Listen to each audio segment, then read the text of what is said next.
There's actually a lawsuit today that's first jury trial in the country over these hospital protocols, where they had a young woman with Down syndrome. They basically euthanized her.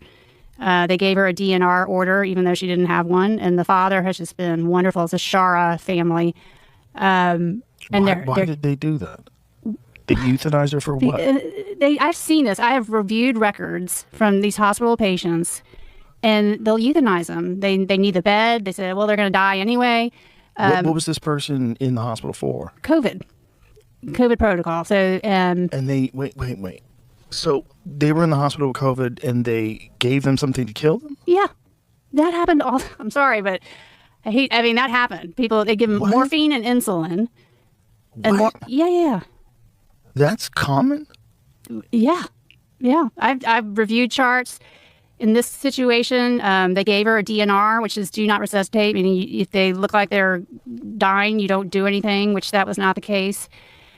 So they're suing for battery, which is one way of getting around the PrEP Act, because the PrEP Act is very hard to penetrate. The PrEP Act protects everybody, all the doctors, all the hospitals from any wrongdoing during COVID. So it's been this big challenge trying to get around the PrEP Act. In this case, has hope of getting around the PrEP Act because they're charging for battery, and they're in trial. It started today. It's in Wisconsin. So that gives me hope.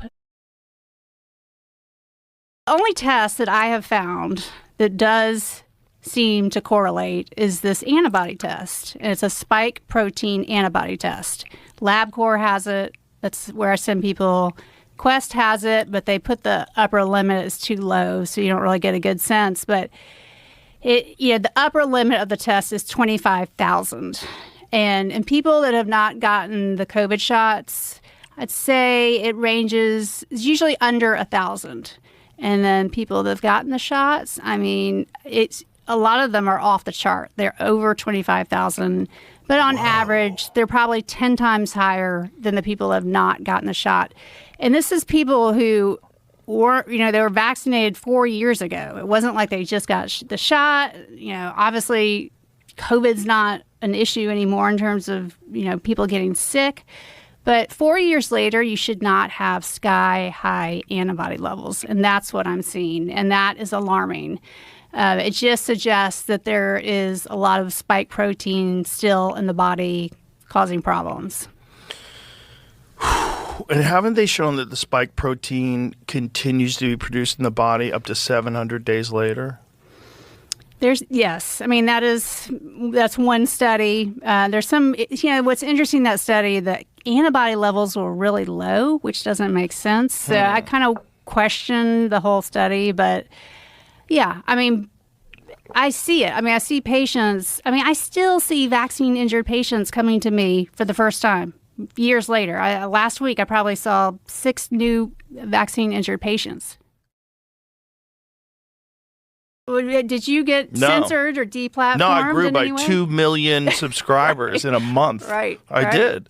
Because people started listening, because they made it sound like I was this maniac. And they started listening like, oh, he's really reasonable and pretty humble about all this stuff and just asking questions and bringing people on, like Dr. Robert Malone, who has 9 patents in the invention of mRNA vaccine technology. Like, he's one of the – he took it himself. No. He was reporting his insane adverse side effect where he almost died. He was telling about it, and they labeled him a kook for that. What made you so awake, though? Well, that. Just Malone? That. No, Malone, Peter McCullough. But I've always been the type of person that is like, if someone is saying something and they have rock solid connect. Dr. Peter McCullough is the most published physician in his field in human history. Like, this is a incredibly well-respected doctor up until he took a moral and ethical stand saying that this is not what they're saying, this is not what we should be doing, and then destroyed. Yeah. They tried to destroy his career. He's had a horrible... It's insane. Yeah. But the man has incredible courage, and he was labeled all... When I would tell people he's the most published physician in time, you'd see their eyes glaze over, like they didn't want to hear it. I'm like, maybe he's right. Well, 5 years later, we know he's right. We know he was right. He was right all along. I mean, the whole. So for me, when there's always a bunch of people that are ideologically or financially captured. And then there's people that feel morally obligated to tell the truth. And you can spot those people. And when I spotted a few of them, I'm like, okay, let me hear them out. I might be the guy that goes, no, this guy's a kook and he's going to cost people lives. Or I might be someone who go, hey, everybody, hit the brakes. Right. Like, you might be getting bamboozled here.